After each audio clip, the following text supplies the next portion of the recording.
What's up everyone? So today I decided to do a brief Starfield review. I may do a full in-depth review eventually, but I've actually got some traveling coming up and there's a few projects I want to get out before March. So maybe I'll decide to do one after the DLC period, I guess we'll see. I have both positive and negative things to say about Starfield, and it's no secret that there's a lot of the latter going around right now. So it's important to understand that Starfield's problems are not any one person's fault, and unfortunately I'm seeing a lot of fans placing all the blame on Emil Pagliarulo. And that really stinks, because Emil is such a nice man. Some of you might remember that when I did the series on who the client was for each of Nazir's Dark Brotherhood contracts, he actually replied to my tweet announcing the first video. That small gesture gave me so much motivation to go solve more mysteries and become a better content creator with each one. So this man has been kind to me, and I don't think it's right that fans are taking their frustration out on him. He recently expressed frustration about some of the things going around about Starfield on Twitter, and I kind of get where he's coming from.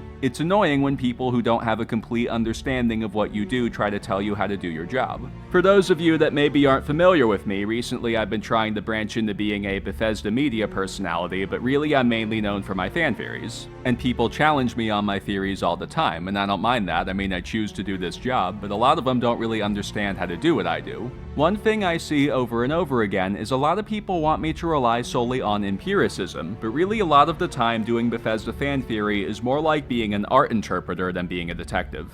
So in summary, I can relate to what Emil's saying, and disclaimer here, I am not a game developer. There are many things about game design that I do not have a complete understanding of. That being said, I am a Bethesda fan, and I'd say I'm a Bethesda expert as well, so I'm not clueless here. Nevertheless, I don't know what's going on behind the closed doors of the Rockville studio, so if anyone from Bethesda is watching right now and I say something uninformed or otherwise dumb, I'm sorry and please tell me what I'm missing. Now let's talk about Starfield. So far I found that Mr. Matty Plays and Camel from Camelworks have offered the most valuable criticism of Starfield of anyone on YouTube. Both these guys are terrific YouTubers that I have a lot of respect for. Camel is the ultimate Bethesda specialist, and he's one of my all-time content creator idols. Matty is a game dev himself, and I think his criticism is among the most valuable there is for not just Bethesda, but all developers. I agree with a lot of what they've said about Starfield, and there's one particular thing they both touched on that I want to expand upon here. Starfield's main issue comes down to a hiccup in game-making philosophy by Bethesda,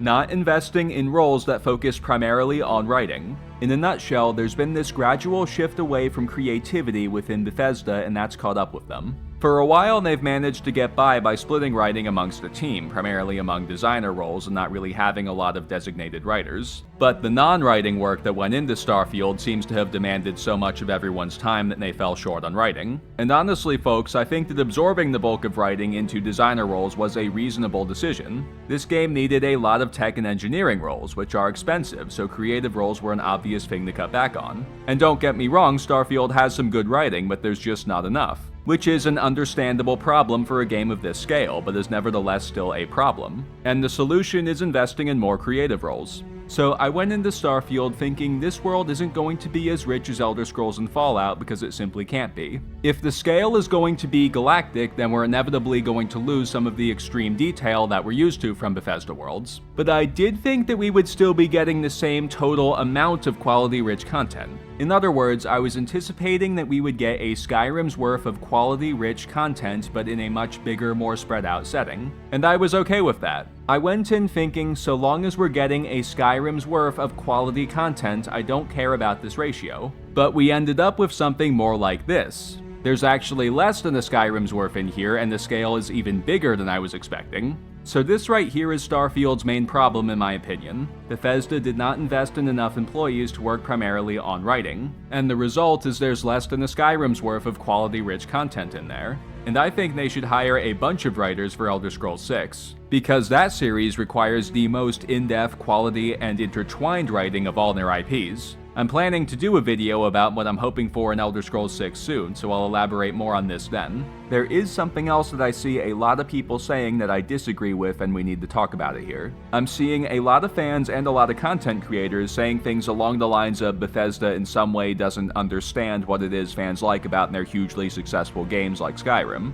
Trust me folks, they do. They have market research. They understand what things make Skyrim the best game they've ever produced, and they understand that Starfield does not have those things. They know what they made, and to make it, they had to make a lot of compromises. Moreover, one reason that I was always a bit hesitant about Starfield is because I listened to what Bethesda's goals for this game were, and I thought to myself, to make the game they want to make here, and are going to have to sacrifice a lot of the fundamentals that their best games are known for. But that doesn't mean that it's wrong to criticize Starfield for lacking these fundamentals, don't get me wrong. But if you're going to do it, then it's important that you have some understanding of the compromises that had to be made. Because if you don't, then your opinion is uninformed and therefore just isn't useful to anyone. I'm also hearing a lot of people saying that the Bethesda higher-ups should be fired, which I think is just their emotions getting the best of them. Keep in mind that Bethesda's current core has climbed out of some bigger holes before. I mean, look at Fallout 76 now compared to how it started. And let's go way back and look at Redguard. Todd Howard often talks about how it didn't sell well and he felt personally responsible for putting the company in a bad position. And I respect that a whole lot, that there is a great leader. And only a few years later, he led Bethesda to a huge success with Morrowind. So in a few months, a lot of the fans that have moved on from Starfield may be back, we will see. Well, that's a wrap, folks. I think that Starfield's main problem is there just isn't enough substance in the setting. And I think the cause of that is Bethesda's approach to writing. And going into Elder Scrolls 6, I think they should overhaul that approach and invest in some talent. Which I think is a realistic thing to do, because looking at Starfield's credits, there's a lot of tech and engineering roles that they're not going to need for Elder Scrolls 6. And I also want to criticize myself for a minute here. With the new year approaching, I've been taking some time to reflect, hoping to find ways that I can be a better content creator, and I've decided that I am too stale. I need to let my personality out a bit more. So the reason that I hold back a bit is because I have a kind of a savage sense of humor, if you will. I mean, I grew up on shows like South Park, and I guess it shows. I love to roast my friends, and I love when they roast me. I think when roasting is done out of love, it's a beautiful thing. When people can laugh at themselves and each other, it's a great time. I mean, think of the end of the Squirrel Jokes episode of SpongeBob. But not everyone feels that way, so I think it's important to be on a friendship level with people before I do it. That way I know, okay, this person likes to laugh at themselves, or no, they don't. So I hold my personality back a bit because I worry about that getting me into trouble. But I'm going to try to find ways to be myself a bit more that'll work for everyone. So thank you for watching, please subscribe, like, and share, and I will see you next time.